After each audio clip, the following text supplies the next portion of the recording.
guys, it's Paris, and today I'm going to be showing you guys how I make a stop motion and kind of my process, how I edit it and put it together and everything like that. I'm going to be using a DSLR, so if you don't have a DSLR and you're still learning how to make a stop motion on a phone, then I already have a tutorial on that, so I will link it below so you guys can check that out. I wanted to make this video kind of show you guys my process, but then also show you guys how to make a stop motion on a DSLR, because I know whenever I first started transferring over from using a phone to my camera, I couldn't find a lot of videos out there on how to do it with dolls. I'll show you guys how I do it, and hopefully it will help you guys out with the transition if you're switching from a phone to a camera.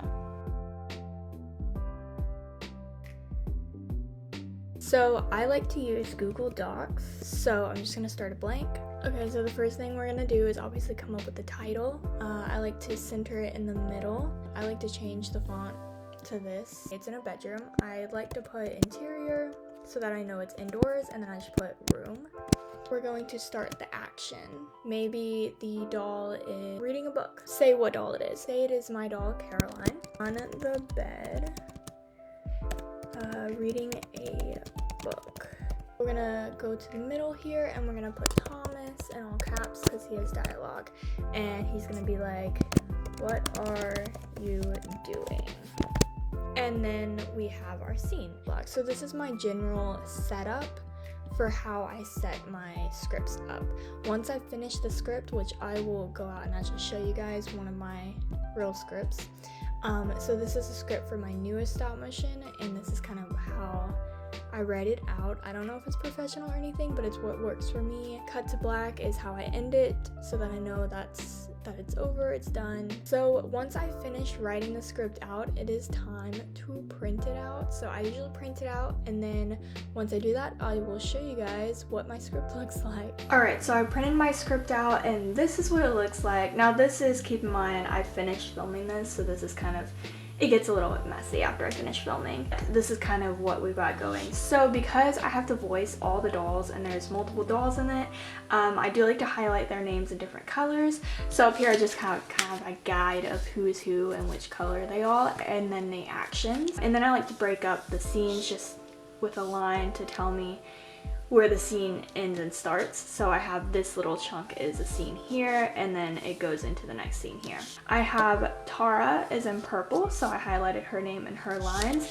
But then as you can see down here, all of these dolls are different colors. So Ella is yellow, Elliot is green, so that I know who I'm voicing, and it kind of helps with editing as well later on. And then I have the actions in this pink color so that I know what the actions are and what is happening as I'm filming.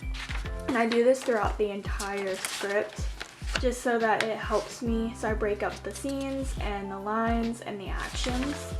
And this one I actually changed. So the script does not always, you do not have to follow it. As I'm filming, I come up with new ideas that I think will work better, or sometimes I have to compromise because I just simply can't do something. So that's kind of what happened with this scene, is that I just simply could not figure out how to make it actually happen. So I scrapped it, come up with a different idea and a solution on how to fix my problem. And then I just simply wrote on the back the new dialogue and the new idea. And then I just wrote it all out, and that was that. So obviously it's different for everybody. You've got to come up with what works for you, but this is what works for me. Okay, now that your script is ready, it is time to film. You've got your dolls all dressed in cute outfits, you got your set up. Now it's time to get your camera set up. My camera is a Canon Rebel EOS T5, a tripod that I got from Best Buy. I think it's about $70, and it is a great purchase. Lastly, the biggest thing that you're gonna need for a stop motion is a camera remote. Without one, your stop motion is going to be very shaky. Even with the tripod, when you go to press the button, it still moves just a little bit, and you'll see the difference. So the camera remote that I have, I got it off of Amazon. It's like 20 bucks, and It's from Canon's website. Now there are wireless ones. I had to get a plug-in one because my camera does not have wireless. So mine just plugs into the side of my camera and I press the button and it takes a picture. Now that you've gotten everything, you're good to go. Now if you don't have all these fancy materials, don't worry. I have a video on how to make a stop motion using your phone. So I have a video, I'll link that below if you want to check that out as well. Okay, without further ado, let's get into actually making the stop motion. Alright, sorry for the shaky video. I'm recording this on my phone so that you guys can see, but I've got my doll set up, my camera. Basically, I'm just gonna press this button once and it takes a photo. Then I'm gonna come over here and move her, so she's gonna turn her head, and then I'm gonna press the button, and then there we go. And I'm gonna do this until that I get what I want her to do. So she's just gonna keep moving. And then we got a stop motion. Time to import the photos and start editing.